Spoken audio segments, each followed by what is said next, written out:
everyone. I'm going to read a story. The Further Tale of Peter Rabbit by Emma Thompson. And today I have a little helper. This is Herbert. Say hello. So he's quite messy because he's losing all of his fur because it's summer and so hot. Here we go, I'll put you down here.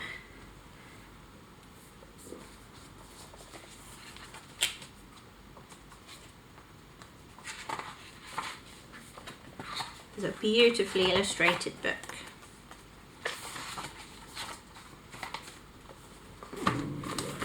There we go. I have not seen many rabbits moping, but when they do, their ears droop. Oh, that must be Peter Rabbit all sad. Peter Rabbit was in low spirits. It had been rainy summer, his blue coat had been torn by briars, and his shoes were hurting. "What I need," he said, "is a change of scene." Benjamin Bunny advised against it. "Too many carts on the road," he said. "Too many owls and too many foxes." Discouraged, Peter squeezed under the gate into Mr. McGregor's garden, intending to steal a lettuce.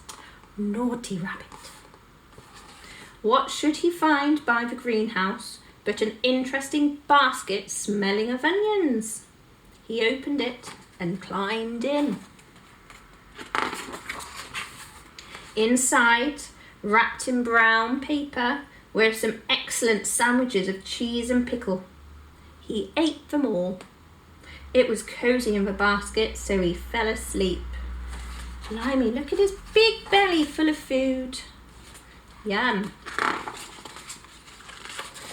When he woke up, the basket was joggling.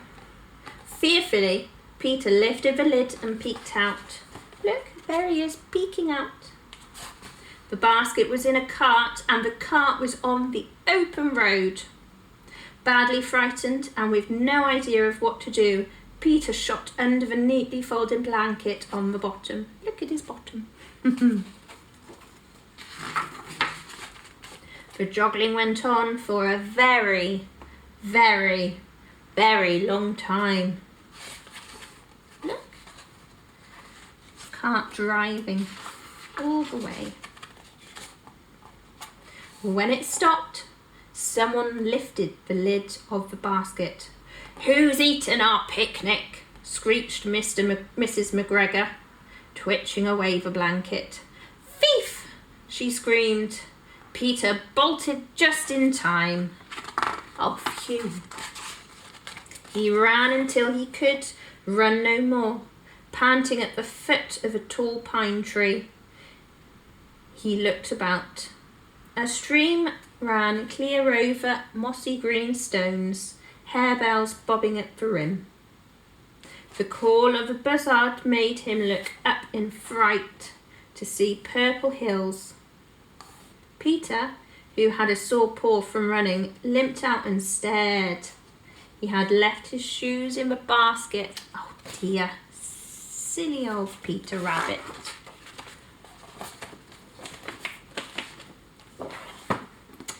"Hey," said a deep voice, "no matter where we've been or where we're going, 'tis the hills draw us back."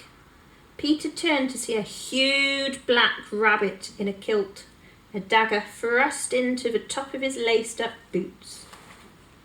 There's his little dagger.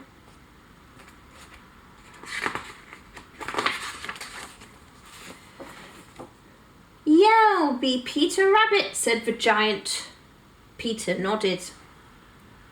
"Finley McBurney at your service. News of your disappearance came up with the mail coach. Your mother's fit to be tied. Follow me." Peter followed. He thought it better not to mention the sandwich basket. Look at how much bigger he is to Peter Rabbit. Massive. The Scottish burrow was hung with bunches of bog cotton. The peat on the fire smelt sharp. Mrs. McBurney her ears tied in a neat knot, met Peter with a bowl of steaming porridge. Yum yum. He was put to bed with much kindness on a sack filled with sheep's wool and heather. Very cosy.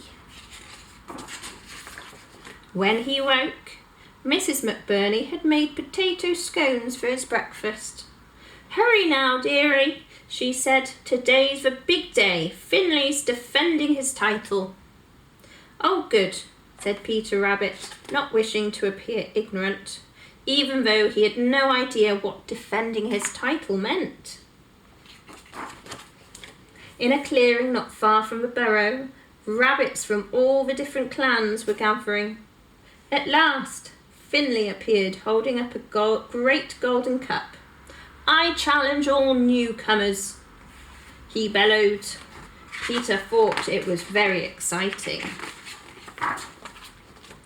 The games began. Most of them involved throwing something heavy as far as possible. Finley won nearly all of them.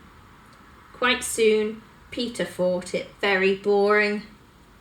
Look at him throwing a turnip in the background. To the side, the bracken was flattened into a path, which Peter followed cautiously. He came upon a sign which read, "Keep out." I imagine it will not surprise you to hear that Peter did not keep out. He went in. Isn't he naughty? There, protected by willow fencing, lay an unusually large radish. Blimey, look at the size of that. It must have measured 3 rabbits round. It smelt delicious and Peter was hungry. He thought no one would notice if he took a little nibble at the end. Accordingly, he scratched his way under the willow fence and took a bite, and then another, and another. Must have been tasty. By the time Peter had stopped eating, he was inside the radish. Feeling cosy, he fell asleep. When he woke up, the radish was joggling. "Not again," thought Peter. All of a sudden, the radish was tipped up and Peter tumbled out. Oh dear. He found himself back in the clearing. All the rabbits were shouting, "Throw the radish! Throw the radish!" "Young cousin Peter," boomed Finley, "be a good wee bunny and toss me yon radish." This was unfair. Finley knew the radish was far too heavy for the little rabbit to throw all by himself, but he did not know that most of the radish was inside Peter.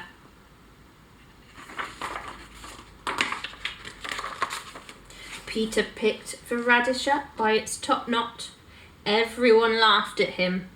Peter whirled the radish around his head and let go. It flew clean over Finley and landed with a thud on the other side of a clearing. Everyone stopped laughing. Then a rabbit in a tam o' shanter yelled, "Peter Rabbit wins the cup!" Peter was raised aloft and on dozens of rough paws and bounced about until he felt sick. I am sorry to say that he had eaten too much radish. When they put him down, Finley came up with a cup. "Hey, we've won fair and square, laddie," he said. "The cup is yours." Peter felt awful. "I didn't win it fair and square," he exclaimed. He told Finley the truth about the hollow radish. When he'd finished, there was a long silence.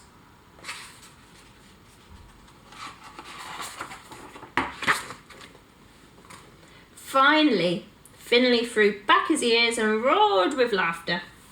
Finley kept his golden cup and Peter's clever trick became the greatest story in the history of the games.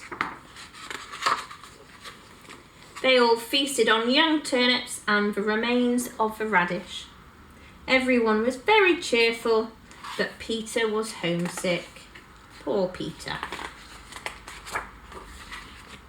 The very next day, Finlay hid him behind a sack of letters on the mail coach shelf.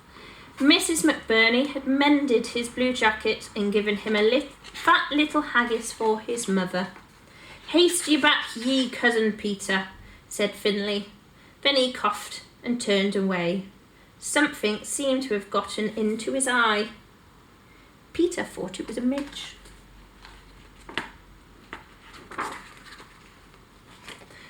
There was a great rejoicing in the sandbank when Peter arrived home. His mother had worn herself to a frazzle in his absence.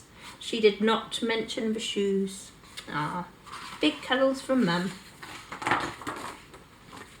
Peter was made to tell the story of the giant radish again and again. Benjamin Bunny always paid it particular attention. One morning, as the first leaves were turning, he crept up beside Peter. Next time you need a change of scene," he said. "Can I come?" The end.